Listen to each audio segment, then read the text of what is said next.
With over 44,000 restaurants worldwide, Subway has managed to surpass McDonald's in number of outlets. Its slogan, "Eat Fresh," has allowed it to position itself as a healthier alternative to burgers and fries and to hit the jackpot in the fast food market.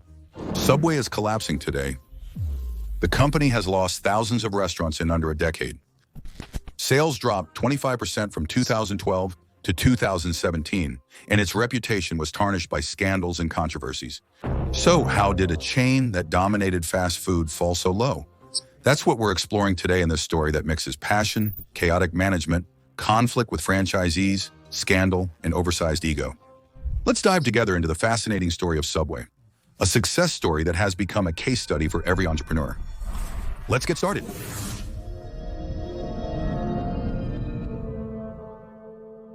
The story of Subway begins in 1965 in Bridgeport, Connecticut, with an ambitious 17-year-old named Fred DeLuca.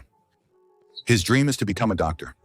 But with a wage of $1.25 an hour at a hardware store, he really doesn't see how he could finance his studies. At a family barbecue, Fred seeks advice from Peter Buck, a successful nuclear physicist and family friend. Fred hopes for a loan, but Peter's response is unexpected: open a sandwich shop. He proposes to him with a $1,000 loan to get started. Despite having no experience, Fred accepts the offer to run a sandwich shop with a counter, bread, toppings, and hungry customers. With the help of his mother, he opens his first restaurant. Pete's Supper Submarine, referring to the submarine shape of his sandwiches, has been met with genuine enthusiasm since day one. 312 sandwiches are sold, but excitement fades, sales drop, and the radio advertising attempt fails. Due to his heavy Brooklyn accent, patrons mistake the restaurant's name and think it's a pizzeria. By the end of the summer, Fred only has $6 left. For many, it's the end. But Fred and Peter make a bold decision. Their gamble is to give the illusion of a thriving success. They also change their name for a more impactful branding, thus the birth of Subway. Even if people think they're crazy, this strategy works. Through visibility and perseverance, Subway has its first profitable year and makes $7,000 in profits, which is about $60,000 today when taking inflation into account. It's modest, but sufficient to validate their concept. In 1974, Subway has 16 active restaurants, but Fred and Peter run into a problem. Inconsistent management across establishments leads to varying customer experiences, making their goal of 32 restaurants in 10 years seem unrealistic. Fred has a revolutionary idea to franchise Subway. Rather than managing each restaurant themselves, they will allow entrepreneurs to pay to open their own Subway in exchange for strict adherence to the model and a percentage of sales. This model revolutionizes the company's future. In less than a year, 15 new franchisees get started. The success is immediate. Entrepreneurs are drawn to the lower startup costs compared to opening a McDonald's or Burger King. By 1981, Subway had 200 restaurants across the United States. In 1990, the number exceeds 5,000. The strength of the Subway model, it relies on its simplicity. Unlike most fast foods, a Subway requires neither fryer, nor grill, nor expensive equipment. With a simple oven, fresh ingredients, and a display case, Subway's low startup costs allow it to open locations everywhere. From gas stations to hospitals, through universities, and even a United States military base. The other key to Subway's success is its image as a fast food that is healthy. In the 90s and 2000s, as obesity explodes in the United States, Subway positions itself as the healthy alternative to burgers and pizzas. The most notable marketing campaign arrives in 2000. Jared Fogle, a student, says he lost over 242 pounds by only eating at Subway. His story will become a media phenomenon, and Subway will propel him as the official spokesperson. This ad will boost Subway's sales by 20%, solidifying its position as a fast food industry leader. In 2008, during an economic crisis, Subway launched another iconic campaign, the $5 footlong. It's a 30-cylinder sandwich for $5. This marketing cost will help resist the recession and generate dollars. $3.8 billion in sales in 1 year. Thanks to these strategies, Subway will surpass McDonald's in number of restaurants in 2010 by reaching over 33,000 establishments worldwide. The company becomes a cash machine, raking in billions each year. But in this frantic quest for growth, the first cracks appear. Unchecked growth, strained franchises, and waning quality are transforming Subway's success factors into catalysts for its downfall. Suddenly, one of the main factors of Subway's success, its franchise model, becomes its worst enemy. Fred DeLuca is obsessed with growth.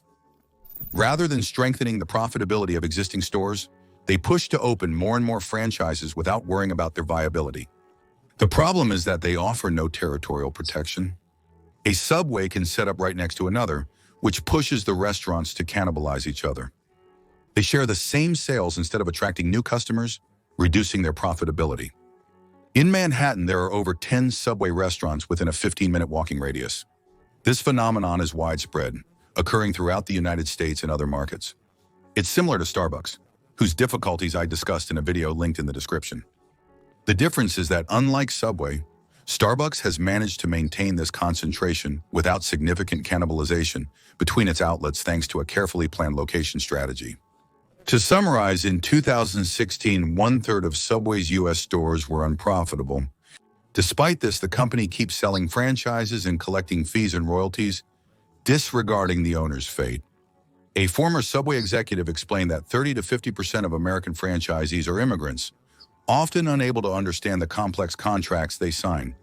Lured by the promise of a ready-made business, many realize too late they are trapped in an unjust and merciless system.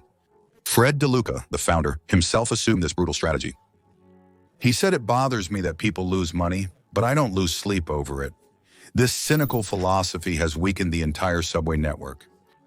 While some owners are fighting to survive, others are going bankrupt and are forced to close. In France, it's no better." Between 2012 and 2017, Subway suffered from market saturation due to excessive expansion. This caused franchisees to compete with each other, reducing profits. In 2014, the brand had around 500 restaurants nationwide, but conditions rapidly worsened. Tensions with franchisees escalated as several challenged their contract terms in court.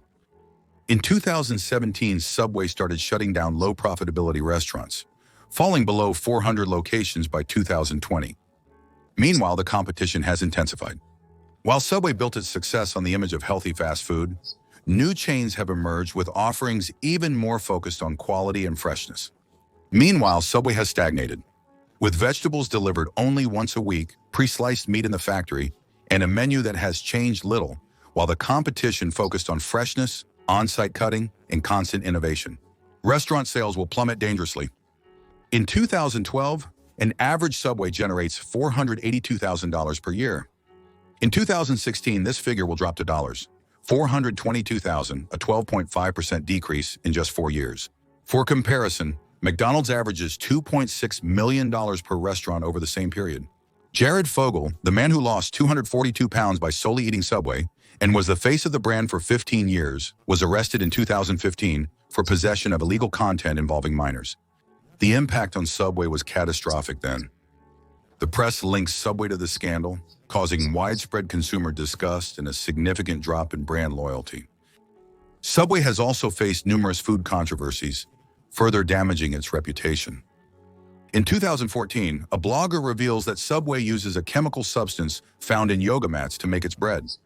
In 2017, a Canadian investigation claims that Subway's chicken only contains 50% real chicken.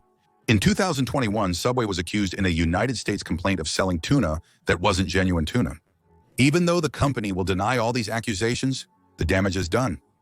The image of the healthy fast food is collapsing. In an attempt to turn things around, Subway launched its Eat Fresh Refresh program in 2021, a massive overhaul of its menu. The aim is to showcase new ingredients and recipes, emphasize more indulgent and contemporary sandwiches, and refresh the restaurant's presentation and image. The brand is investing $80 million to buy meat slicers and allow on-site slicing in order to compete with its competitors. But unfortunately, that won't be enough to stop the fall of Subway. Eat Fresh Refresh, its new ingredients, better meat, improved bread, and unprecedented sauces. To lend credibility to this turnaround, Subway has enlisted prestigious ambassadors like Tom Brady, Stephen Curry, and Serena Williams. But the problem is deeper. While Subway is trying to save its image, its competitors are accelerating. Moreover, food trends are shifting. The fast cash wall represented by brands like Chipotle or Five Guys is exploding, traditional fast food is declining, and the new generations are kicking Subway. The company finds itself in a deadlock. Since Fred DeLuca's death in 2015, the company has been without its leader. Suzanne Greco, his sister, takes over but fails to provide clear direction. In 2019, she departs, leaving Subway without guidance. John Sheetsy, ex-Burger King boss, will attempt to bring new momentum but faces immense challenges. Unprofitable franchise, internal conflicts, and inconsistent branding have led the chain to close thousands of restaurants, but it may not be enough to prevent further decline. In 2023, Subway is sold to the investment fund Roark Capital for over $9 billion. Their aim is to stabilize the company for a potential resale, not necessarily to revolutionize it. The figures are evident.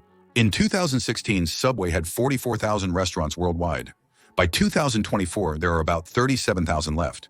Despite marketing, customers remain unconvinced and franchises keep closing. Subway's reputation still suffers from past scandals and perceived lower quality compared to competitors. The question is, can Subway still be saved? The brand's global network remains a major asset. But to survive, it must completely reinvent itself. Without a radical transformation, Subway risks gradually disappearing, unable to compete with more innovative and better positioned competitors like Beyond Meat, which revolutionized the food industry with its plant-based burger that promised a tasty alternative to meat before completely collapsing, as we discuss in the video that is displayed.